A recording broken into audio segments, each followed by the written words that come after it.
Bonjour bien-aimés frères et sœurs, je voulais nous encourager de faire incessamment le bien, même si on ne semble rien recevoir en retour, car notre Dieu n'est pas injuste et insensible à ce que nous s'aimons avec un cœur pur. Que le Seigneur vous bénisse, bienvenue dans ce partage. Le thème de notre méditation, Jésus-Christ, le véritable secours dans l'épreuve. Job 4, le verset 2 au verset 7, il est écrit: Voici, tu as souvent enseigné les autres, tu as fortifié les mains languissantes, tes paroles ont relevé ceux qui chancelaient, tu as affermi les genoux qui pliaient, et maintenant qu'il s'agit de toi, tu faiblis, maintenant que tu es atteint, tu te troubles.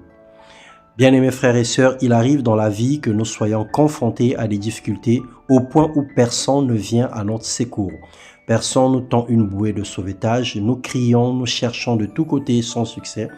Notre présence devient gênante aux yeux des amis, aux yeux de la famille et de certaines personnes. Malgré ce que nous avons fait pour eux, malgré notre renommée ou autre, nous n'avons plus de poids vu comme moins que rien.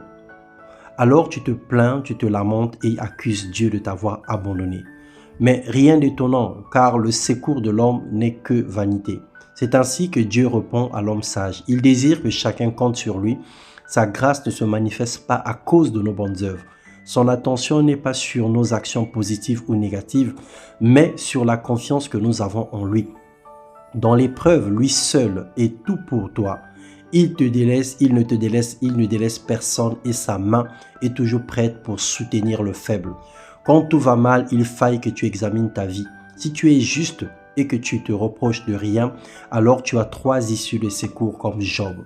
Job 4, le verset 6, la Bible déclare: Ta crainte de Dieu n'est-elle pas ton soutien? Ton espérance n'est-ce pas ton intégrité? Ta crainte pour Dieu, c'est le commencement de la sagesse, elle te guidera.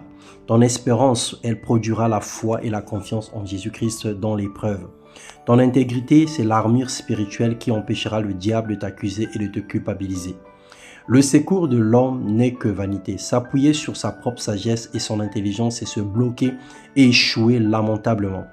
Et si tu n'es pas juste, alors si tu vis loin du Seigneur, repens-toi et crie à Dieu. Il te relèvera et sauvera ton âme. Il fera de toi son enfant bien-aimé, car le salut est prioritaire aux justes. Bien-aimé dans le Seigneur, Jésus-Christ est le secours véritable dans l'épreuve. Mais tu dois être son enfant, tu dois être enfant de Dieu, tu dois être converti pour pouvoir bénéficier de cette grâce. Sinon, viens à lui et tu verras la gloire de Dieu. Que Dieu nous comble de sa grâce en ce nouveau mois de mars. Au nom puissant de Jésus-Christ, notre Seigneur et notre Sauveur. Lui qui est notre secours véritable, qui ne manque pas dans l'épreuve. Durant tout ce mois, c'est une saison de sémence, c'est une saison de grâce, c'est une saison de paix et de joie.